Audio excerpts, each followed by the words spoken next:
Perkenalkan, nama lengkap saya Robertus Preventian Sanjaya Bahar, kelas 2019A, Prodi Sosial Ekonomi Pertanian. Baik, di sini saya akan menjelaskan sedikit tentang teknis budidaya tanaman porang. Porang merupakan komoditas pertanian yang mulai dilirik untuk dikembangkan secara luas. Produk komoditas ini mempunyai manfaat sebagai bahan baku kosmetik, lem, dan jeli. Syarat tumbuh tanaman porang ini yang diberikan harus mempunyai kualitas yang baik. Untuk itu perlu diketahui syarat-syarat tumbuh tanaman porang.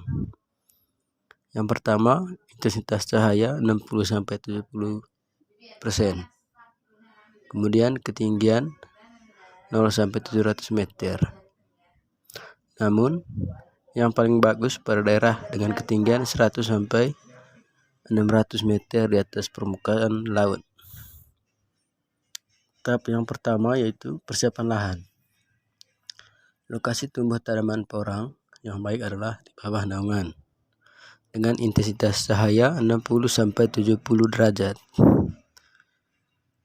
Kegiatan persiapan lahan yang pertama pada lahan datar.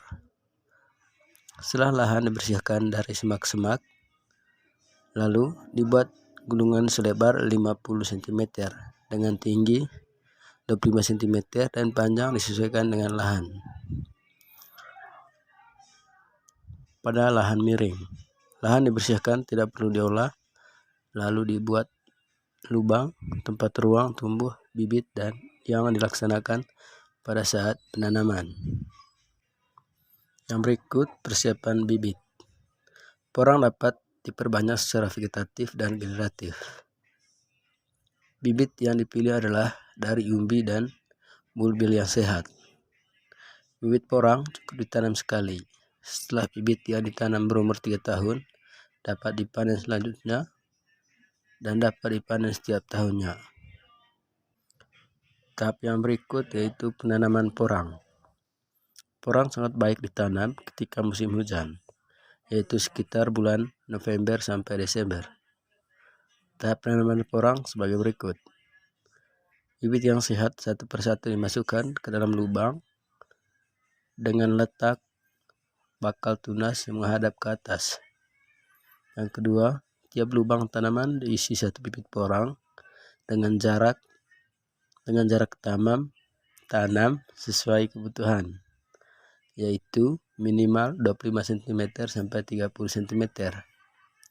Yang ketiga, tutup bibit dengan tanah halus atau tanah olahan setebal kurang lebih 3 cm. Tahap yang berikut, pemeliharaan tanam porang. Dapat dilakukan yang intensif dengan cara penyiangan, pemupukan, pengamanan pohon pelindung. Tahap yang terakhir yaitu panen tanaman porang. Tanaman porang dapat dipanen untuk pertama kali setelah umur tanaman mencapai 2 tahun. Setelah itu, tanaman dapat dipanen setahun sekali tanpa harus menanam kembali umbinya. Tanaman porang hanya mengalami pertumbuhan selama 5-6 bulan tiap tahunnya pada musim hujan. Di luar masa itu, tanaman mengalami masa istirahat atau dorman dan daunnya akan layu sehingga tampak seolah-olah mati.